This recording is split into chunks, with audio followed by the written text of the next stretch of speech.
ఒకసారి మేము హిమాచల్ ప్రదేశ్కి వెళ్ళినప్పుడు అక్కడ ఒక అద్భుతాన్ని చూసాం. అదేంటంటే 2 స్ట్రీమ్స్ అంటే మామూలుగా ఇలా పారుతూ ఉంటాయి కదా, ఆ లేక్స్ లాగా అనమాట. ఒకటేమో బాగా చల్లగా ఉంది, ఇంకోటేమో బాగా వేడి పొగలు కక్కేది.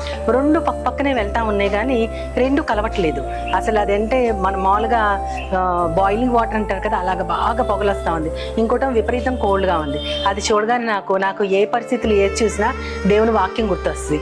ప్రకటన గ్రంథంలో సంఘాలతో మాట్లాడుతూ యేసుక్రీస్తు వారు అంటారు కదా, నువ్వు చల్లగానైనా ఉండు, వెచ్చగానైనా ఉండు, నులివెచ్చగా మాత్రం ఉండద్దు అని అంటారు. దాని అర్థం ఏంటంటే, కొంతమంది అంటారు చల్లగా అంటే చెడ్డగా, మంచిగా అంటే వేడిగా అని అంటారు. కానీ కాదు, దానికి ఒక ఆత్మీయార్థం ఉంది.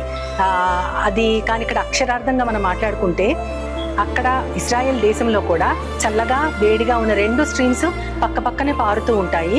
చల్లటి నీళ్లు కొన్ని వ్యాధులకి పనిచేస్తాయి, బాగా వేడి నీళ్లు ఇంకొన్ని వ్యాధులకి మెడిసిన్ లాగా పనిచేస్తుంది. కానీ రెండు కూడా ఒక చోట కలుస్తాయి. ఆ కలిసిన చోట నులివెచ్చటి నీళ్లు ఉంటాయి. ఆ ఉన్న చోట అది గనక మనం నోట్లో వేసుకున్నట్టు విపరీతమైన చేదు, అది కడుపుకి మంచిది కూడా కాదనమాట. చాలా రకాల జబ్బులు క్రియేట్ చేస్తాయి. కాబట్టి దానిని ఉద్దేశించి ఆయన ఆత్మీయ అర్థంలో అది మాట్లాడారు. కాబట్టి మనము మంచి వేడైన స్థితిలో, మన ఆత్మ ఇప్పుడు కూడా వెచ్చని స్థితిలోనే ఉండాలి, నులివెచ్చని స్థితిలో అసలు ఉండకూడదు. దీని అర్థం అదే.